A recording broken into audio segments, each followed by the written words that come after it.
Assalamualaikum warahmatullahi wabarakatuh. Ketemu lagi dengan Bu Murni di bagian kedua, membahas tentang aldehid dan keton. Ya, aldehid dan keton ini yang pertama adalah cara membedakan antara aldehid dan keton ini untuk reaksi identifikasi di lab ya. Jadi kalau disediakan dua larutan untuk membedakan antara aldehid dan keton, bagaimana caranya? Yang pertama atau yang utama ini adalah direaksikan dengan reaksi Fehling dan Tholen. Jadi ada dua reaksi yang berbeda. Nah, atau reaksinya disebut reaksi oksidasi. Nah, untuk aldehid itu bereaksi positif. Kalau dengan Fehling memberikan endapan merah bata, sedangkan Tholen memberikan endapan cermin perak di tabungnya. Nah, hasil sampingnya itu nanti ada asam karboksilat dua-duanya. Sedangkan untuk keton itu tidak ada reaksi sama sekali atau negatif. Nah, reaksinya seperti apa? Di sini bisa dilihat untuk aldehid plus Fehling. Apa sih Fehling itu? Fehling adalah campuran larutan CuSO4 dengan NaOH. Ini reaksinya ini sebenarnya kompleks atau biasa, bisa juga ditulis hanya CuO gitu aja. Aldehid plus Fehling itu menghasilkan asam karboksilat dan endapan merah bata. Ini ciri khasnya ada di sini, endapan merah bata. Saya kasih warna ya. Nah, merah. Nah, ini cirinya di situ. Nah, reaksinya seperti apa? Bisa dilihat di sini ya. Aldehid plus CuO tadi, Fehling tadi, ini yang simpel ya. Menjadi apa? Karena ini sifatnya reaksi oksidasi, berarti O-nya nanti masuk ke sini, OH, jadinya ini menjadi CH3, ini OH. Nah, ini kita lihat COH itu berarti ini asam etanoat atau asam karboksilat tadi yang ini, plus hasil sampingnya, ini hasil samping ya, hasil sampingnya asam etanoat dan nah endapan merah bata yaitu nih Cu2O, endapan solid. Nah, tinggal nyetarain ini dua karena di situ dua ya. Ini ciri-cirinya yang di sini nih. Nah, ciri-cirinya yang di sini, yang menjadi ciri di sini saya kasih kuning ya.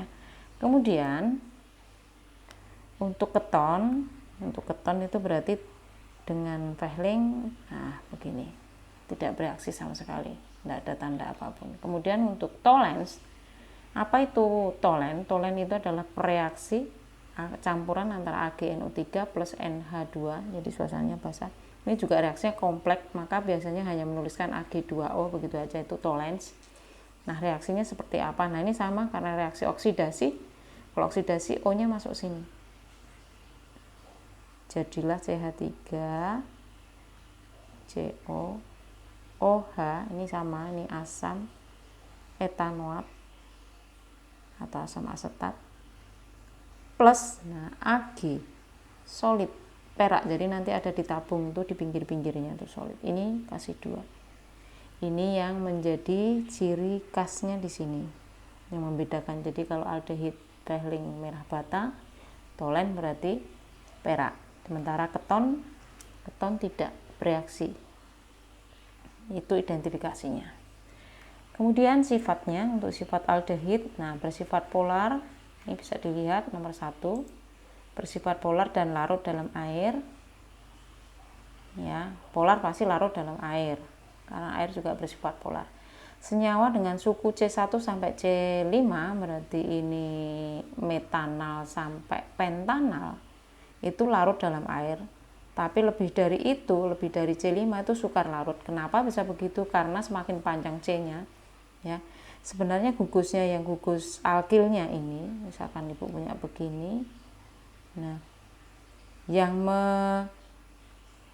membuat dia bersifat larut dalam air itu sebenarnya ininya. Nah, ininya nih sebenarnya bersifat nonpolar. Jadi kalau semakin panjang itu berarti nanti sukar larut. Karena apa? Ininya juga semakin besar, nonpolar, tidak seimbang, gitu ya. Kemudian mengalami reaksi-reaksi sebagai berikut. Nah, yang pertama adalah reaksi penjenuhan atau adisi, nanti yang kedua adalah reaksi oksidasi. Nah, reaksi oksidasi sudah dibahas sebenarnya. Yang di pertama tadi, nanti saya lewati, ini sudah dibahas. Reaksi oksidasi berarti Fehling dan Tholen. Nah, yang perlu kita pelajari adalah sebenarnya reaksi adisi atau penjenuhan dari rangkap menjadi tunggal. Yang pertama itu adalah reaksi hidrogenasi. Ya, berarti ditambah H2. Apa? Aldehid ditambah H2 dengan katalisatornya PT atau Ni. Ya, menghasilkan apa? Menghasilkan alkohol primer. Nah, jenis reaksinya ini adalah reaksi reduksi. Jadi kebalikan dari yang di atas tadi. Ya, gimana caranya? Nah, karena ini adis, ini sebenarnya yang kutik-kutik hanya yang rangkap ini yang kita olah. Jadi sebenarnya ini jadi CH3C. Nah, karena mau menjadi tunggal berarti ini begini. Ini yang lama. Nah, tangannya satu ini ke atas, ada satu elektron ke atas yang siap berikatan dengan atom lain. Dari mana? Dari H. Hanya nanti masuk satu-satu. Jadi masuk ke sini satu, masuk ke sini satu. Jadi apa nanti? Nah, ini tinggal nambah aja. Jadi tulis ini H, ini. Nah, atau bisa kita tulis jadi CH3 CH2OH. Nah, ini jadilah alkohol primer. Ya, alkohol primer. Nah, sebenarnya udah dibahas ini. Dibahas di mana? Dibahas di alkohol. Ya, nanti atau kita terangkan dikit, kalau kemarin dibahas di alkohol itu alkohol primer itu jika dioksidasi